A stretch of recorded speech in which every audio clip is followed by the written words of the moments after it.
These are 25 real case exam questions that you will likely find in your ISC2 Certified in Cybersecurity certification exam.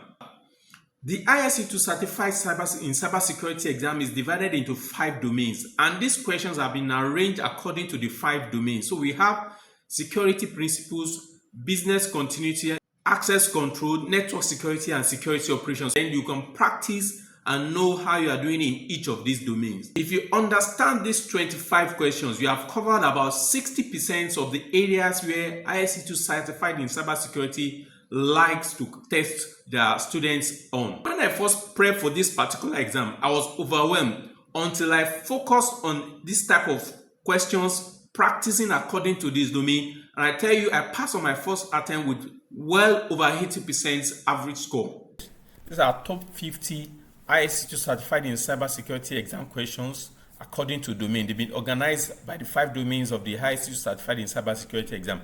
We are only taking 25 of these questions. If you want the entire 50 or you want the 75, I have another copy of it that contains 75 questions. And inside the kit, you have over 200 questions that you can practice if you get the kit. But here we're going to look at 25. These 25 are the top 25 that you are likely going to find in any of these anytime you are taking the exam. So let's take some other questions. What is the primary goal of implementing multi-factor authentication in a cloud environment? 1, to optimize cloud resource utilization. 2, to prevent unauthorized access to cloud resources. 3, to automate software development processes. 4, to monitor user activities and access patterns.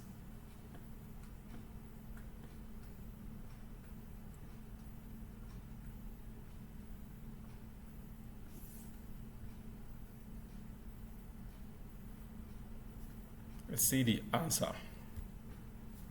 2, to prevent unauthorized access to cloud resources. So MFA, which is multi-factor authentication, adds additional layers of verification beyond password, significantly reducing the risk of unauthorized access from compromised credentials. If you want to learn more about multi-factor authentication, I've done series of videos on this channel talking about multi-factor authentication. Let's take one more question in this domain, in access control domains. Which authentication mechanism is commonly used to access cloud resources securely from external networks? 1, username and password. 2, biometric authentication. 3, open authorization, which is OAuth. LDAP, lightweight directory access protocol.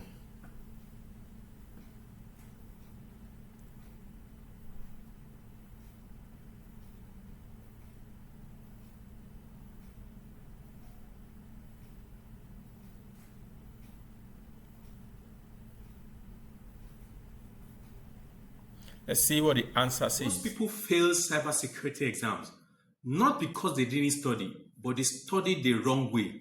Don't let that be you. My name is Olalekan Ilori. This is Cyber Culture Interface. I've helped hundreds of beginners pass their foundational cybersecurity exam, and I've packaged my methods inside a kit called the Cybersecurity Success Blueprint that many people have used to help them pass their exams on the first attempt. Stick with me till the end, and I'll show you how to get this exact system that I used in prepping and passing on my first attempt at these exams.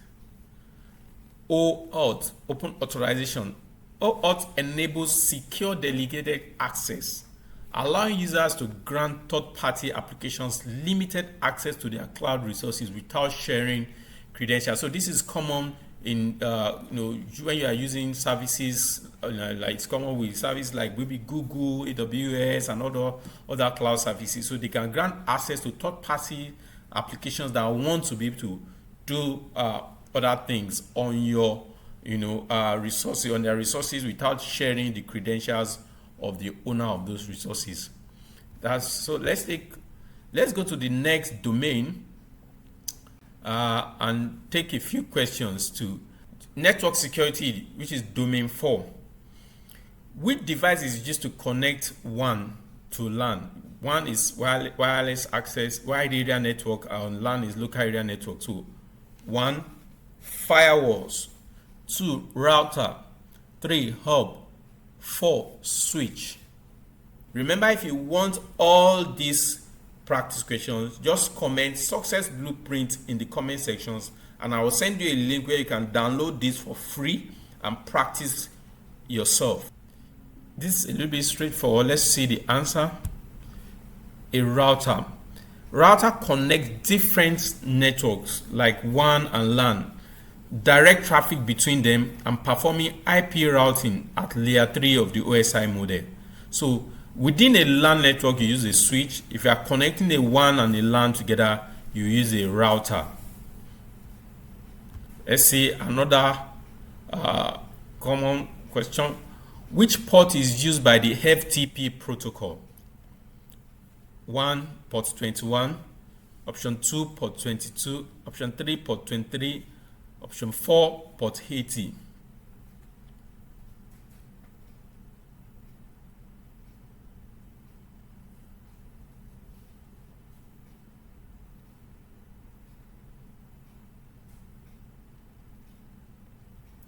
Answer is 21. FTP, which is the file transfer protocol, uses port 21 for control commands. Data transfer occurs on a separate connection for port 20 on an active mode. So port 21 is is one of the top 10, ports that you use in network communication. So FTP uses port 21. Let's go to another question. What security feature is commonly used with HTTPS? 1, IP security, 2, SSH, 3, SSL, TSL, TLS, 4, VPN.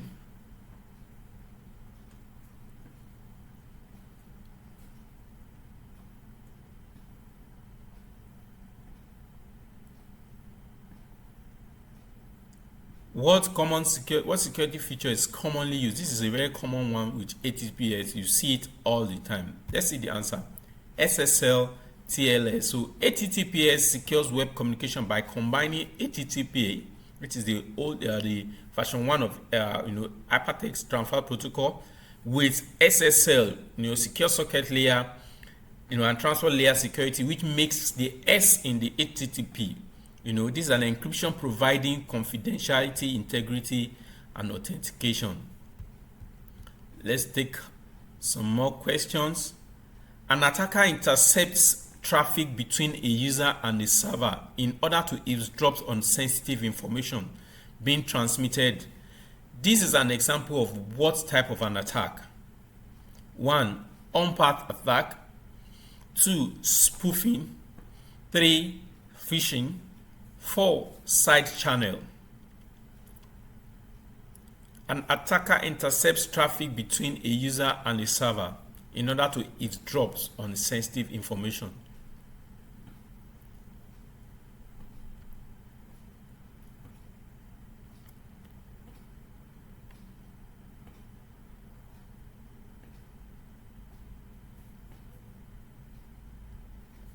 The correct answer is on-path attack.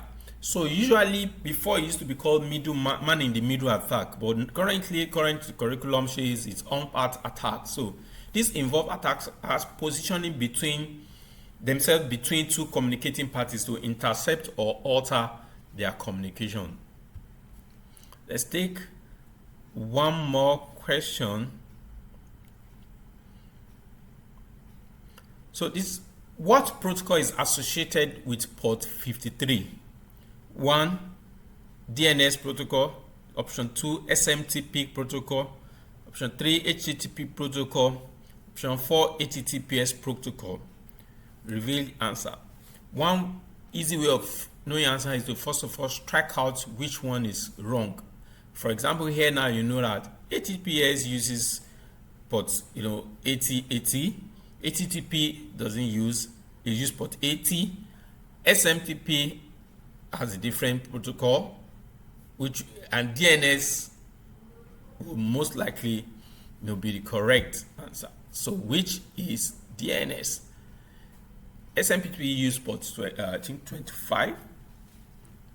So port 53 is used for domain name system, which is the DNS. This translates domain names from IP addresses to fundamental internet services.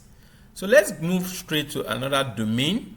I think we have done 5 already under network security. So there are, like I said, inside this particular, I have a packet that contains 75 questions. I have this packet that contains 50 questions. So you can practice this question. If you want this, like I mentioned earlier on, if you want a copy of this, you can send just drop a comment in the comment section. Just drop a comment in the comment section and say success blueprint. I will send you a link where you can download this for free. A user receives an email. So we're under domain 5 now, security operations. A user receives an email that appears to be from their bank requesting their login credentials. This is an example of what type of an attack? 1. Spoofing. 2. Phishing attack. 3. DOS or DDoS attack.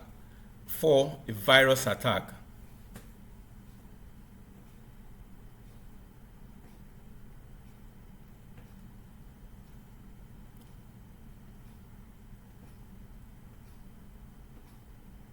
This is a common experience, and it's phishing attack.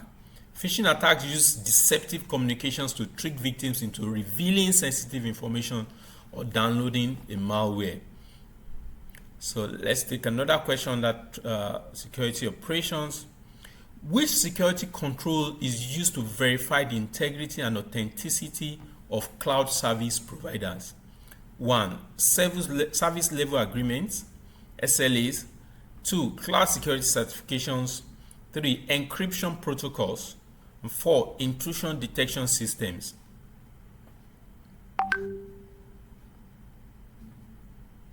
So if you want to analyze this, you say which security control is used to verify the integrity and authenticity. So what is the service level agreement? That's the answer. Then cloud security certifications, encryption protocols, no. Intrusion detection system, no. So which one is used? Revealed answer.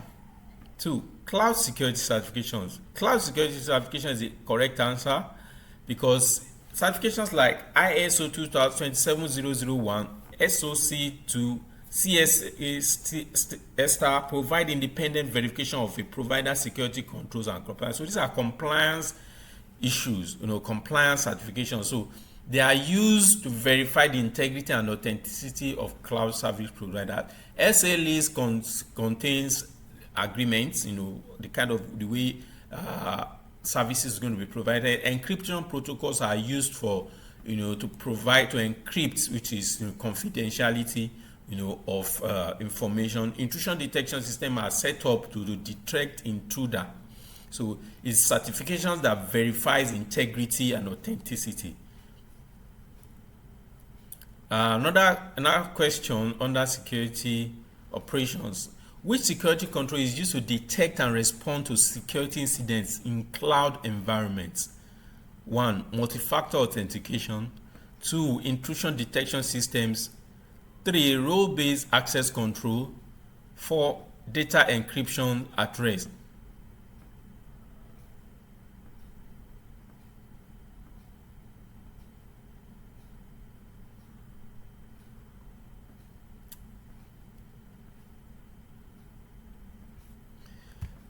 The correct answer is 2, which is intrusion detection system. So intrusion detection systems monitor network and system activities for malicious behavior or policy violations and provide alerts for incident response. So this is a control that detects, like the name sounds, intrusion detection system, and respond to security incidents. Let's take one more question. I think that should be the 5th question. What security control is designed to detect and prevent buffer overflow attacks? So you need to understand buffer overflow attacks. 1. Intrusion detection systems. 2. Firewalls. 3. Antivirus software. 4. input validation mechanisms.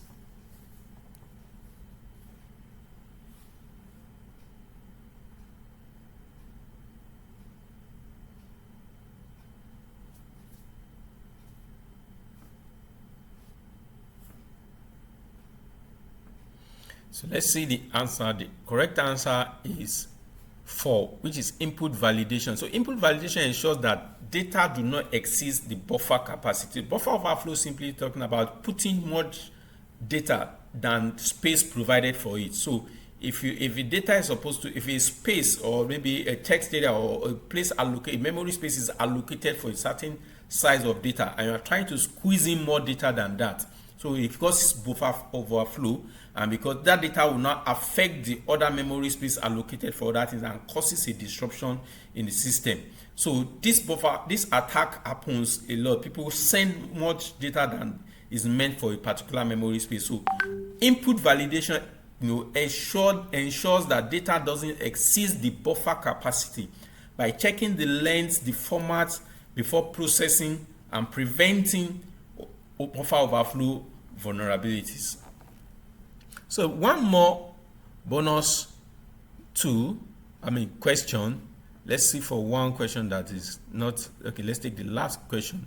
What is the primary goal? Okay, we have talked about implementing intrusion detection. Let's look for something we have not talked about before. What is the main advantage of using a cloud access security broker solution in cloud environments? 1, to prevent distributed denial of service attacks. 2, to monitor and control data traffic between on-premises and hybrid environments and cloud environments. 3, to encrypt data. So this place, if you don't see it, it means to monitor and control data traffic between on-premises and cloud environments. 3, to encrypt data stored in cloud databases. 4, to optimize cloud resource utilization.